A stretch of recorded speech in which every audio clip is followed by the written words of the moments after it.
നിങ്ങൾ ഗർഭിണിയാണ്, നിങ്ങൾക്ക് വർക്കൗട്ട് ചെയ്യണമെന്ന് ആഗ്രഹമുണ്ട്. കാരണം ഡോക്ടർ നിങ്ങളോട് പറഞ്ഞു നിങ്ങൾ നിങ്ങളുടെ ആരോഗ്യം ശ്രദ്ധിക്കണം, വളരെ മോശമാണ് എന്നുള്ളത്. ശരി, അപ്പം എനിക്കത് വർക്കൗട്ട് ചെയ്ത് തുടങ്ങാവോ ഇല്ലയോ എന്നൊരു സംശയം നിങ്ങളുടെ ഉള്ളിൽ ഉണ്ടായിരിക്കും. അതിനെന്താ ചെയ്യേണ്ടതെന്നുള്ളതാണ് ഈ വീഡിയോയിൽ നമുക്ക് പറയാം.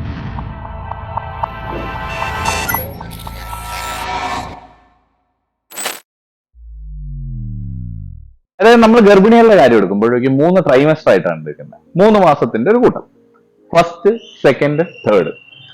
തേർഡ് ട്രൈമസ്റ്റർ ആണ് ഈ പ്രസവത്തിലേക്ക് ഏറ്റവും അടുത്തിരിക്കുന്നത്. ഫസ്റ്റ് ട്രൈമസ്റ്റർ എന്ന് പറയുന്ന ആദ്യത്തെ 3 മാസം. അതായത് നിങ്ങൾ ഒരു എക്സ്പീരിയൻസ്ഡ് ലിഫ്റ്റർ ആണെങ്കിൽ നിങ്ങൾക്ക് ഓൾറെഡി അറിയാം ഒരു എക്സസൈസ് എങ്ങനെ ഇഞ്ചുറി ഇല്ലാതെ എങ്ങനെ ശ്രദ്ധിച്ച് ചെയ്യണം, എപ്പോഴൊക്കെയാണ് എവിടെയൊക്കെയാണ് പ്രഷർ വരുന്നത് എന്നാൽ നിങ്ങൾക്ക് അറിയാവുന്ന ഒരാളാണെങ്കിൽ ധൈര്യമായിട്ട് നിങ്ങൾക്ക് ആദ്യത്തെ രണ്ടാമത്തെ ട്രൈമസ്റ്ററിൽ വർക്കൗട്ട് ചെയ്യുന്നതാണ്. ആകെ നിങ്ങൾ ശ്രദ്ധിക്കേണ്ട ഒരു കാര്യം എന്ന് പറയുന്നത് നിങ്ങൾ ചെയ്തുകൊണ്ടിരുന്ന ഇന്റൻസിറ്റി ഒരു അല്പം കുറയ്ക്കണം എന്നത് മാത്രമാണ്.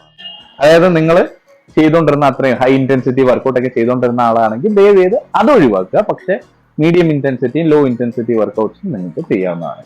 അയ്യോ അതെങ്ങനെ ശരിയാവും, കുട്ടിക്ക് കേടല്ലേ, കുട്ടിക്ക് മോശമല്ലേ, ശരിയാവില്ലല്ലോ എന്ന് പറയുന്നവരുടെ ഈ ഹിമാചൽ കൂട്ടുള്ള ഹില്ലി ഏരിയാസിൽ അവിടെ ഗർഭിണികൾ പോയി വിറകിനുള്ള കമ്പ് വരെ ഓടിച്ചുകൊണ്ട് വരാറുണ്ട്.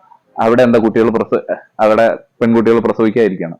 ഒരിക്കലല്ല. നമ്മുടെ ബോഡി എന്തിനോട് അഡാപ്റ്റ് ആയിരിക്കുന്നു എന്നതനുസരിച്ച്. അതുകൊണ്ടാണ് നിങ്ങൾ ഓൾറെഡി വർക്കൗട്ട് ചെയ്യുന്ന ഒരാളാണെങ്കിൽ നിങ്ങൾക്ക് അത് വലിയ പ്രശ്നം വരാൻ സാധ്യതയില്ല. കാരണം നിങ്ങളുടെ ബോഡിക്ക് ഓൾറെഡി ആ മസിൽ മെമ്മറി ഉണ്ട് എങ്ങനെ ഓരോ എക്സസൈസ് ചെയ്യണമെന്നാണ്. ഇനി അഥവാ നിങ്ങൾ ടോട്ടലി വർക്കൗട്ട് ഒന്നും ചെയ്യാത്ത ഒരാൾ, ഒരു പിടിയില്ലാത്തൊരു വ്യക്തിയാണെങ്കിൽ ദയവേത് നല്ലൊരു ട്രെയിനറിന്റെ കീഴിൽ മാത്രം വർക്കൗട്ട് ചെയ്യുക.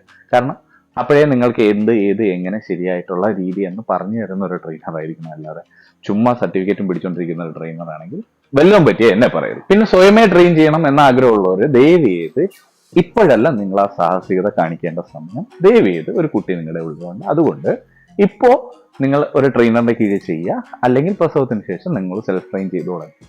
കാരണം ആ വഴിയെ റിസ്ക് കുറവായിരിക്കും. ഓക്കെ, ഇനി എക്സസൈസ് നിങ്ങൾക്ക് ഒന്നും ചെയ്യാത്തൊരു വ്യക്തിയാണ് എന്നും വെച്ച് നിങ്ങൾ ടോട്ടലി അനങ്ങാതിരിക്കണം എന്നല്ല ഞാൻ പറയുന്നത്.